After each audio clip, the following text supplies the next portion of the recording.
Yeah, main things I wanted to discuss relate to just how to really make the most of your practice time and how to really have fun in the sim. Obviously, if you're in this hobby and you are doing sim racing, you probably like it. So that much goes without saying. But really, like, sometimes it's like, okay, I only have X amount of time to really do what I want, so I want to maximize that. And that really depends on what you're looking for. You know, are you looking to enjoy the drive? Are you looking for some competitive edge? Are you doing it to learn or inform your driving in the real world? There's a lot of different options, but I think those are kind of the three broad topics that most people would fall under. You need to figure out what kind of cars you want to drive, what excites you about driving and or driving fast. It doesn't always have to be driving fast, by the way. You can see taking a cruise, more or less like I am right now. There's no competitive bearing, there's no anything. It's just me and the track. While I'm not great, it is still very fun. But if you just like pick up a car on a track and you're not sure, and you're especially just trying out for sim racing for the first time, or you're early in your journey, what I would say is going to be important is just focusing on one thing at a time. And I have a great instance of this because I literally jumped on to do the series and I was like, okay, I'm going to try and do something new for this series and try and provide some visuals that my viewers haven't seen before. I was like, okay, let me boot up Race Room and do this and do that in this car I've not driven before. I've driven the track before, but I was having a lot of issues. Some of them seemed FFB related, but most of them just had to do with the fact that I had not driven that car and I did not know what to expect. And so I was trying to focus on talking and driving at the same time, which, by the way, harder than it looks. And I could not even keep the car under control at like a leisurely pace. And obviously I'm not driving very fast right now, but I'm in control of the car. I feel comfortable with it. And the reason being is because I know this car well already, because I'm taking baby steps. I've been driving this thing for about 8 to 10 weeks. So I know what to expect, for the most part. And the other thing is, focus on tracks that you know, because when you start throwing tracks that you don't really know that well in front of yourself, it makes it harder, especially when you don't know where the turns are at and you're trying to learn it. For instance, I'm aware of Hungaroring, I know where everything goes. I'm not a huge fan of this track actually, but I know it well enough to at least, you know, kind of turn off my brain a little bit and follow the flow of the track. Now, as far as getting the best lines and best times around every corner, that's a bit of a different story, but for the purposes of this video, not going to be super important. But I'd say that, you know, putting yourself in a good comfort zone, stick to tracks that you know, stick to cars that you know, and change one variable at a time. I'm not saying to do the same thing forever. I'm saying that start small, change one variable at a time. So let's say I'm finished with this and I want to record the next video. I'm probably not going to switch off the Cadillac because this is a car that I know well, and it takes probably more time for me to learn a car than it does to learn a track. So I'll probably go to a different track that I'm a little bit less familiar with, learn that, drive it, figure it out, and go from there. And maybe if I'm going to try a different car, then I'll stick to the same track. You know, if I want to try like the Radical SR10 or something like that, any other car really. Changing one variable at a time. And I'd also say to that same end, if you're going to be switching cars too, make sure that you don't go crazy. Like, there are certain cars that are going to have very similar characteristics, and there are certain cars that have very different characteristics. The other thing I want to stress, finding the right sim for you, you know? Don't get so caught up in, oh, everyone thinks this is the best, everyone thinks that's the best. Do what works for you. I really started getting into PC sim racing right around the time that Assetto Corsa Competizione was kind of on its way up, and that platform has grown quite a bit. It's still really popular, but when I drove it, and to a certain extent when I still drive it, it's not quite the one for me. It's not my... I appreciate the spirit behind it. I love everything that Kunos is doing with it, but it doesn't feel right to drive in the same way that something like iRacing, Gran Turismo, or Race Room does. And so stick with what you like. Make the experience enjoyable for yourself. And as you get a little bit more comfortable and a little bit more experience, start to branch out to other things, you know. Don't limit yourself necessarily, but don't try and do everything at once. And that really kind of covers a few of the bases as it relates to just enjoying the drive. But what say you want to get a little bit more competitive? Let's say you want to up the ante a little bit. You want to beat some times, you want to beat some people. A lot of the same is going to follow. You really want to make sure you are changing as few variables as possible so that you have a bit more of an apples-to-apples comparison on everything, and it's easier to make improvements because less things are changing. For instance, case in point, my driving right now. Nothing's changing really. Same car, same track, same driver, and I'm just getting more time to acclimate to it. So I'm able to drive the car a little bit faster around the track. I don't really know what a competitive lap time is right now off the top of my head, but rest assured I'm getting faster. Just focus on really keeping everything tight, make sure your variables are good, but that even extends to little stuff like track temperature. Make sure your track temperature is similar because in certain sims that's going to have a profound impact on the way the car drives and handles. When this track is about 30 degrees hotter, 30 degrees Fahrenheit that is, that will have a profound impact on how the grip is going to work around the track. When the lighting conditions are different, like when say it's daytime or morning or night, it'll affect how you reference a lot of what's stuff on the track. So you want to keep things as similar as possible. And especially if you're talking about like competitive or ranked, keep your conditions as close as they will be to the actual competition. You can vary. Qualifying in the race will sometimes be in different conditions, or sometimes the conditions will evolve over time. So try to make yourself as familiar as you can with all the possibilities that you know for a fact you'll be facing. The race is only going to be in daytime. I'm not going to practice at night per se. And if I know the track temperature is usually going to be around 120 degrees, or it's going to be at this particular date with these particular weather conditions, I'm probably going to try and mimic them as opposed to just ignoring that. You know, keeping as many of the variables tight as you can. And I was saying that as it relates to the car and track combo earlier with casual driving, but even here you can go more minute with that. Go to your setup screen, start messing around with what's there, if it's not a fixed setup series that is, and start playing around with the controls to see what suits better. If you want more traction control, if you want more ABS, or brake bias in particular, that's a huge one.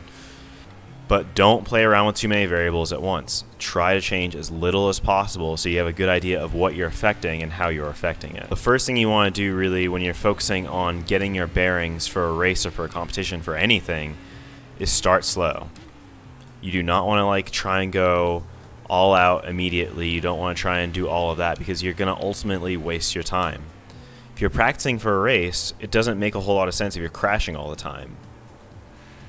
It only makes sense if you're crashing once you already know where your general abilities are at, what the car wants to do, and where the limit is. You saw I had a moment earlier, or I'll show it, I guess, if it's not seen.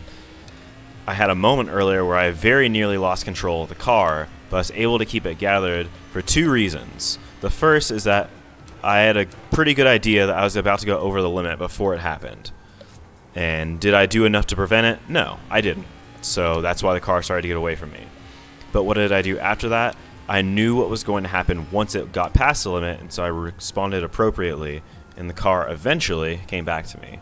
Not all cars are going to be that easy to save, and not all of them can be saved at all, but you have to try to work your way up to the limit rather than pushing right against it immediately. Because if you do that, you're just going to find yourself more frustrated than as opposed to helping yourself.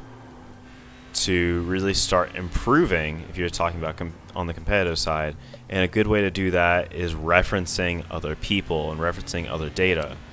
Right now you can see I'm just driving against my own Ghost, and that is giving me a good point of comparison to work against to say, okay, I'm slower here, I'm faster here, I'm doing this here, I'm losing time here, etc. Also, lap time delta is super helpful for that reason as well. But don't limit yourself just to yourself. There's a big, wide world of sim racing out there, so you can download laps a lot of the time. You can download replays, you can look at what other people are doing, you can watch videos on YouTube, like you're watching this one. Oh yeah, by the way, don't forget to like and subscribe and all that nice stuff. That's a funny thing. It's not a magic or complicated process. It's not some hidden secret. It really does boil down to putting in the time, putting in the hours to get the results. And in order to do that, you've got to look, you've got to use not only your driving senses, but also your analytical abilities to get the most. And this goes to all forms of competition, all forms of sport. You know, the people who are taking in the most and are really putting in the work, they're going to reap the benefit a lot of the time. Watch, see what people are doing, take in the data. Watch your replays, check for braking points. For instance, where am I going to brake here? Not the 100. I'm going to brake before then because 100's a little too late. But you don't know that until you start watching other people do it. And I don't know if I could be braking later there until I see what other people are doing. And there's also a lot of other minute factors to work with. But you really have to find the ones. You have to try and find as much data as you can and try and replicate what you're seeing in a lot of ways from faster people. And that doesn't mean don't be creative. Drive your own way. Everyone has their own style and do what you need to do. But understand that a lot of times if someone's faster than you, it means that their style is a little bit better suited to the application, or they're making less mistakes, and you can always learn from that. And then when you really feel like you're locked into a rhythm, that's when you can start to push. As you get more comfortable, as you slowly start to get your feet under you, you get your consistency with the car, you're putting in lap times where you're within about a half a second each lap, that's when you want to start trying to push out your markers a little bit. And notice that I'm about 9 laps deep, and I'm just now starting to get more comfortable with the car. I'm just now starting to push a little bit harder because it took me that long to really understand, okay, this is where I can, and this is where I can't. This is what I can, this is what I can't. You know, brake earlier here, brake later here. Make sure your steering application is a little bit more gentle in this area. Don't get overzealous with the power. And yeah, and another thing is that if you have trouble or if you're struggling a lot with the car, even in spite of trying to take it slow at first, don't be afraid to put on some assists. Don't be afraid to work with what you've got and try and get it a little bit better. A lot of people don't advocate for assists, and I'm not necessarily one to, loudly say that you should, but I do have a whole video or whole series of videos about the assists called the Assist Guide, and I do think they're useful when they're useful. So I think there's something to be said for at least trying them and seeing if they help quite a bit. But I don't think you should ever become reliant on them. The first step before you turn assists on, I think honestly, is always going to be take it slow, be very deliberate with your inputs, and then work your way up from there. That's an off track, because that's going to be the most important thing. As it relates to the race, the first thing you want to focus on is your consistency, and then suit your pace to match, because it's a lot easier. It's a lot easier to work from a baseline that's slow and build pace into it than it is to try and make a fast baseline from nothing. Trust me. It's a lot more helpful when you do it. It gives you agency that you might not otherwise have to really relax and, drive with your brain off a little bit. And that's really going to be the key to enjoying your time in the sim, or making the most of your time in the sim in terms of preparation. Is taking it slow, removing the variables, removing the AI cars especially. You'll notice I'm in a test session right now, and that's for a reason.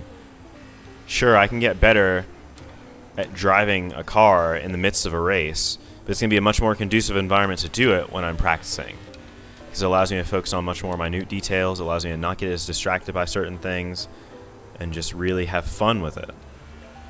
Start slow, build your pace up from the foundation that you start with. Start changing variables, and then and only then is it going to be more easy to work around the other variables that are other drivers.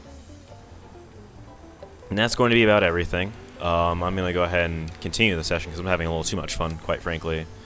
But thank you guys for tuning in. It's been my absolute pleasure. If you enjoyed the video, make sure you leave it a like. If you like everything that's going on with the channel, make sure you stay subscribed to get further updates. And hit that bell icon to continue to be notified of any and all future videos, because that's how the algorithm be working.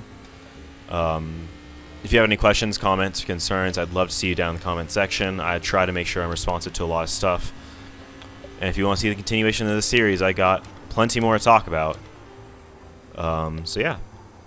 Till next time, you guys take care, race fair, and I'll see you around.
And make sure that you're also racing for you in that as well. That's a bit of a moot point.